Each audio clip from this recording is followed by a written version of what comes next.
কাঁথি হাসপাতালের তরুণী চিকিৎসকের রহস্য মৃত্যু। আবার খবরের শিরোনামে মহিলা চিকিৎসক। এবার কাঁথিতে পূর্ব মেদিনীপুরের তমলুকে ভাড়া বাড়িতে তরুণী চিকিৎসকের রহস্যজনক মৃত্যু ঘিরে রীতিমতো চাঞ্চল্য ছড়িয়েছে। মৃতার নাম শালিনী দাস, বয়স 32, পেশায় একজন অ্যানেস্থেসিস্ট। তিনি কাঁথি মহকুমা হাসপাতালে কর্মরত ছিলেন। বাড়ি কলকাতার দমদম এলাকায় হলেও কাজের সূত্রে মাকে সঙ্গে নিয়ে তমলুকে থাকতেন। শুক্রবার সকালে প্রতিদিনের মতোই কাজের উদ্দেশ্যে বাড়ি থেকে বেরিয়েছিলেন শালিনী।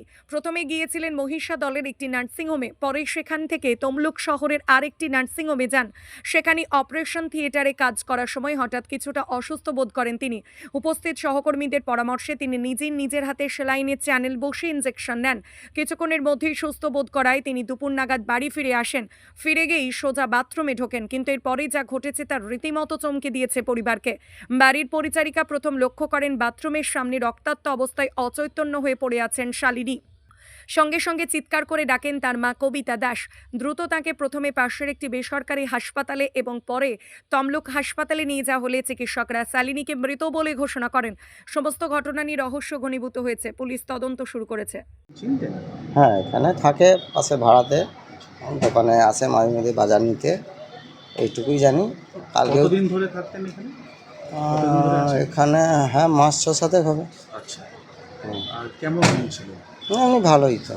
আপনার দোকানে আসতেন, হ্যাঁ কথাবার্তা বলতেন?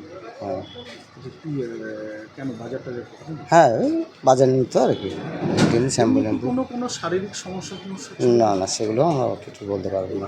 কালকে তো ঘটনাটা কালকে কি হয়েছে শুনেছেন? কালকে ঘটনা, উনি ঢুকার কিছুক্ষণ পরে 10-15 মিনিট পরে ওনার মা হচ্ছে ওই বারান্দা থেকে চিৎকার করতেছে, বাঁচাও বাঁচাও বলে। তো আমরা প্রতিবেশী হিসাবে গিয়েছিলাম, গিয়ে দেখলাম উনি মেঝাতে পড়ে আছে। তো হাতে চ্যানেল করা ছিল, ওখান থেকে ব্লিডিং হচ্ছে। তারপর আমরা গিয়ে আবার ওনাকে বেড কাভারে করে নিয়ে স্ট্রেচারে করে নার্সিংহোমে ভর্তি করা হয়েছিল।